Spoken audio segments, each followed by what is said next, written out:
Good evening, America, and welcome back to the Weekly Scrub. I'm your host, Josh Raparkit, and to answer your question, yes, I do use 15W40, and yes, it does make my eggs taste funny. Our top story tonight, truckers across Canada are protesting the mandatory vaccination requirements imposed by Trudeau and his administration.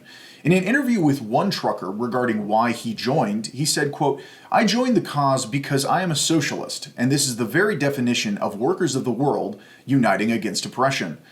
When his statements went viral, many pro-mandate Twitter accounts shouted, "That's not real socialism!"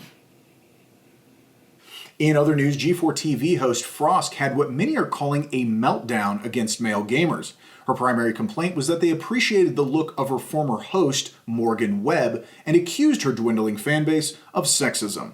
As a man, I can say we do enjoy watching someone beautiful of the opposite sex in our entertainment. But unlike women, at least we don't vote for them.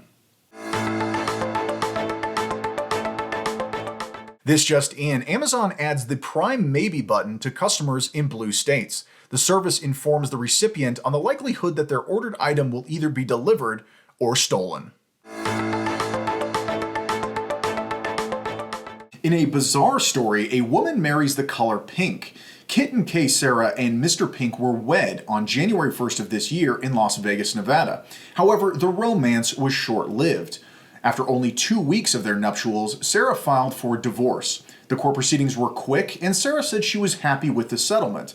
Mr. Pink, on the other hand, was less pleased and must now be referred to as Mr. Red. In international news, professional tennis athlete Novak Djokovic lost his case against the Australian government regarding his vaccination exemption to play in the Australian Open. Several tennis fans spoke out asking if a biological man can claim he's transgendered and play in the women's league, why can't Djokovic claim he's trans-vaxxed and play against vaccinated players? Reporters quickly circled Lindsay Wheaton from the International Tennis Federation, who responded, saying, quote, "The difference is that trans-vaxxers are using the term to game the rules, while transgenders are using the term to rule the games." Former New York Times writer Barry Weiss made this statement on Real Time with Bill Maher. No, I'm done with COVID. I'm done. It's like I went so hard on COVID. I remember. Sprayed the Pringles cans that I bought at the grocery store, stripped my clothes off because I thought COVID would be on my clothes. Masks. Like, do not do anything. You will realize that you can show your vaccine passport at a restaurant and still be asymptomatic and carrying Omicron. And you will realize, most importantly, that this is going to be remembered by the younger generation as a catastrophic moral crime. After the clip went viral, Thomas Sachs, a psychoanalyst out of Houston, commented on the growing sentiment, saying, quote, "People who recognize their difficult situation and move forward are called heroes. However, those who remain frozen in fear, refusing to face their new reality, are called Carhartt." Paramount recently released its trailer for its newest Halo series. The sci-fi show based around the popular video game franchise received mixed reactions from fans. Many are concerned that the show will be plagued with the same wokeism that ruined Star Trek. During a press conference, one man asked Brian Robbins, the CEO of Paramount, if the studio planned on refraining from retconning Halo into a creatively retarded, self-congratulatory wokish shitstorm, to which Robbins replied, "No." In Australian news, a man finally receives his PhD after fighting for 7 years against the pervasive anti-male sexism in Australian universities. This bigotry is not exclusive to Australia, however. Leftist-run American universities are reportedly proud of their sexism, heterophobia, and racism.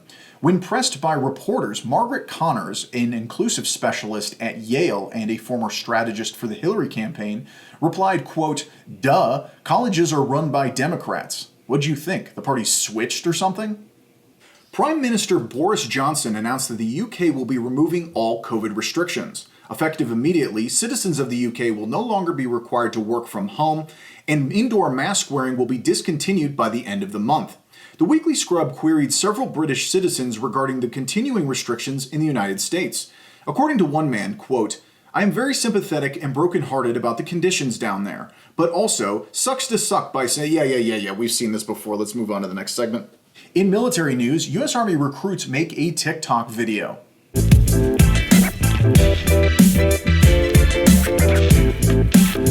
The The video has received mockery and criticism from a multitude of American veterans.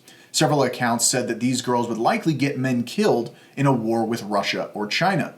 To console their anger, Major General Randy George told outraged vets not to worry because these female soldiers will likely get knocked up before any combat deployment. This just in, surveyors are reportedly the most likely group to believe the Earth is flat, yet unlevel. The Senate recently failed to pass the supposed voting rights bill. The bill, as written, usurped the 10th Amendment by removing federal election control from the states. Many Republicans said that this was a desperate attempt by Democrats to avoid a crushing midterm defeat. Even though the voting law failed, one thing is guaranteed. YouTube, Twitter, and Instagram will release new TOS guidelines reinstating permissions to question election integrity after November 8th. Our final story for the night, the CDC names obesity as one of the 4 major comorbidities for COVID-19. Yet fat acceptance leaders decry the CDC statements, saying that obesity is healthy. Some commentators liken this science denial to Dr. Jason Fung's newest children's book, The Doctor's New Lifestyle, whereby, similar to the Emperor's New Clothes, a young boy must reveal to the oblivious doctor that she is an inflated diabetic porpoise. This has been your Weekly Scrub. I'm your host, Josh Raparkit. Please like, share, subscribe, and hit that notification bell so you never miss an episode. Good night, America. And remember, leftists will scream that they are smarter than you, even while taking cyanide.